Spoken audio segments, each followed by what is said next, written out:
could be said that the other day, in the story that was told, an inquiry was opened into what we could call the power of three. And there's no doubt that we can attest to our experience that when the body, mind and spirit are aligned, we're in a state of harmony. And when the three dimensions of existence are together, that duality, that intuition, and that interrelatedness are combined, we're in a state that is called Satchitananda. But we also know that there's something beyond this. No doubt you'll remember that story of the monk who was circumambulating the small hillock that was said to be a sacred site, a site in which an ancient stupa stood. Now, as he was circumambulating, a great booming voice rang out and said, "All beings must die." And the monk nodded his head in agreement with this. He knew this truth. And then he looked around to see where the voice was coming from. And then again the booming voice rang out, "This is the law." And again the monk nodded his head in agreement, looked around again for the voice. But then the voice again boomed out and said, "There is a truth beyond this." The monk shook his head. "Yes, I know." And momentarily it entered his thoughts. But what is this truth? But his curiosity was so great. Where was this voice coming from? And he realized that it was coming from the center of the hillock. So he climbed up to the top. And when he got to the top and looked down, there was a bottomless, or a seemingly bottomless caldera, an abyss, we might call it. And again, the deep, booming voice rang out and said, "Jump, and as you fall, this truth will be revealed to you." Then perhaps you'll also remember that story about the young man who set out from his home country on the quest to find out the meaning of life and who he was. And his quest took him to far-flung places, into many, many different experiences. But then, one dark night, he found himself in the land of the rising sun, wandering seemingly aimlessly, but he was tired, thirsty, and hungry. And in the dark of night, in the moon above him, he saw a door. And he approached that door and knocked. It was the door of a great monastery. And when the door was opened and he was invited in, he was taken into a reception hall. And the abbot of that great monastery was Paul. In the presence of the abbot said to the young man, "What brings you here?" young man responded, "I don't really know. I'm lost and confused. I set out to find the meaning of life and who I am, but all I found has been who I am not." "Oh," said the old abbot, "well, what is it that is the great love of your life?" And the young man thought for a moment, and he said, "Well, I love to play chess." "Oh," said the abbot, "we have a chess master amongst us here in the monastery. Would you like to play with him?"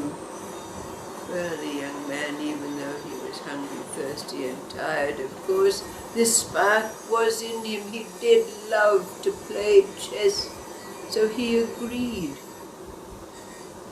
So the old abbot said to an attendant, "Bring the chessboard and call such and such a monk. And before you do so, hand me that ancient sword that's hanging above the doorway there." So the attendant took down the sword and went off to call the monk and gained the chessboard. And the chessboard was set up, and then an old monk shuffled into the room, and the abbot confronted him, and he said, "You've been in this monastery for many decades, and you've dutifully followed all the tenets and rituals of your calling. And now you're going to play for your life. Because if you lose this chess game, I will lop your head. But have no fear, because of all of your good works, you'll be taken into the celestial realms." And then the abbot turned to the young man, and not a word was needed, because that young man knew that the same fate awaited him, even though his life was very different. He knew that he was playing for his life. So the game began, and at first both the old monk and the young man seemed really matched. Move for move they made on the chessboard. But after some while, it could be seen that the young man could make a move that would checkmate the old monk and seal his fate. But just at that moment, the young man looked up, and when he did, he saw the old monk, the lines of suffering and seeking on his face. He felt the deep feeling of peace and acceptance that emanated from him. And at that moment, he was about to make the move that would ensure that the old monk would win this chess game, when the abbot came over and in one movement tipped up the chessboard and said loudly, "There is no game." And then he turned to the young man and he said, "You have demonstrated the three great lessons of existence. stay here with us and answer the question that you have been asking. We know that when our body, mind and spirit are in alignment, we're in harmony. When the three levels of existence are present and merged, we're in a state of Satchitananda. But to answer the question that we've all posed, what is the meaning of life? Who am I? We need to claim and answer this question. What are those three things that the abbot was referring to when he said, "You have demonstrated"? What are those three things that are now present in our life?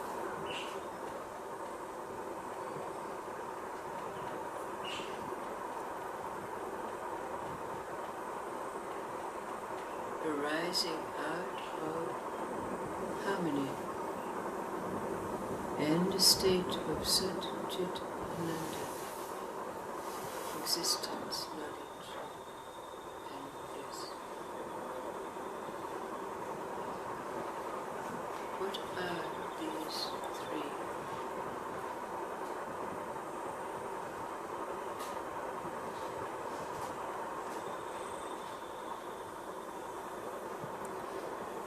Where is harmony and Satchitananda to be found?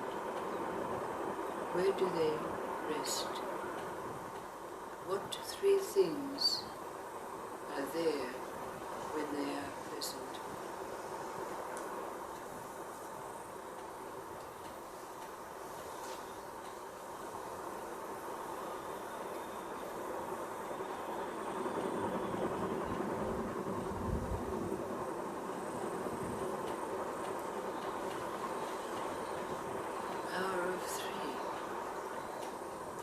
Where will it lead us?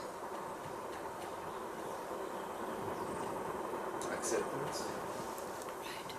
Death of the self. And truth. Right on. Okay.